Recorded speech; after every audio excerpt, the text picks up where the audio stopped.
Je suis présidente d'une association qui s'appelle Santé Mobile, qui œuvre pour la santé et le bien-être des femmes, qui lutte également pour les enfants atteints de paralysie cérébrale. Donc,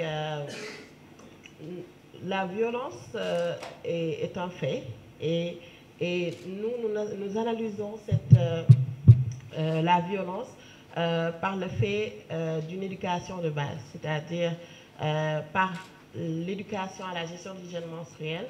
Nous allons à cette base-là pour vraiment mettre le point sur le genre, former les plus jeunes sur le genre, former les plus jeunes sur l'éducation de base pour la masculinité positive, à comprendre déjà une fille, déjà dès le bas âge, si elle comprend comment son corps est constitué, comment son appareil génital est constitué, elle commence à avoir confiance en elle dès le bas âge. Et avoir la connaissance, on va dire, pour les tout jeunes, ça leur permet de pouvoir vraiment se mettre debout et de savoir où elles veulent aller.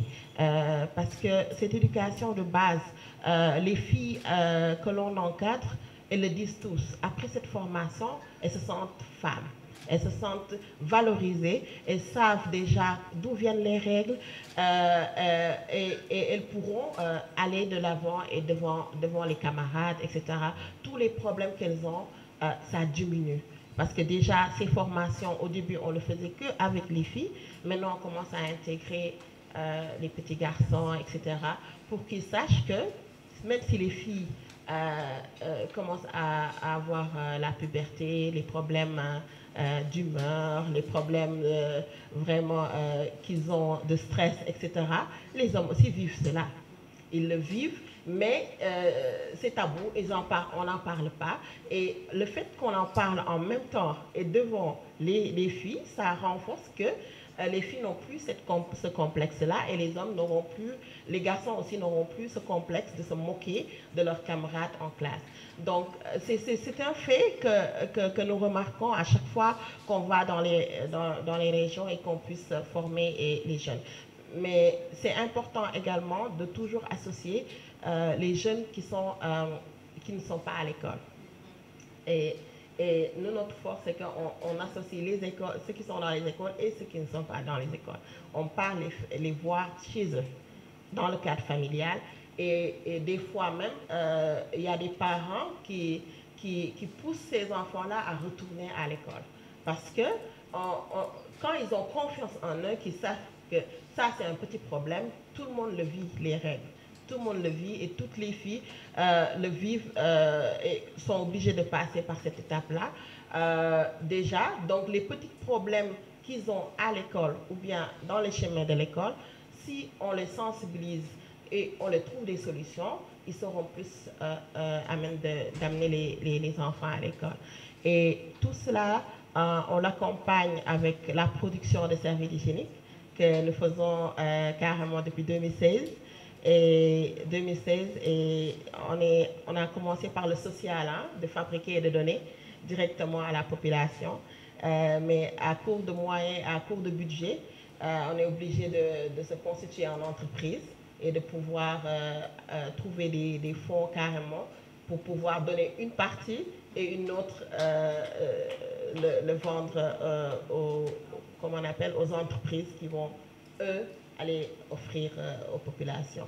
Et ce qui fait que on a quand même atteint plus de 100 000 filles et femmes depuis 2016. Et ça, c'est vraiment à force d'avoir une équipe, on va dire, de jeunes dynamiques qui ne lâchent pas, qu'il y ait des fonds, qu'il n'y ait pas des fonds. On est toujours sur le terrain à vouloir servir les jeunes. Et cette formation qu'on leur donne, ça, bon, moi je me dis que même s'il n'y a pas d'argent, il n'y a rien, le fait de voir le sourire de ces jeunes-là à la fin de cette formation et la confiance que ça leur redonne, ça nous donne la force de continuer ce combat-là. Et j'insiste pour dire que l'éducation de base est importante. Et quand je parle d'éducation aussi, les parents ont tendance à dire que en wolof je vais le dire, hein, que xale déggul wax waaye dégg na yar et il commence à frapper les enfants très tôt. Un enfant de 2 ans, de 1 an et demi, qu'on le frappe, moi ça me fait pleurer, vraiment.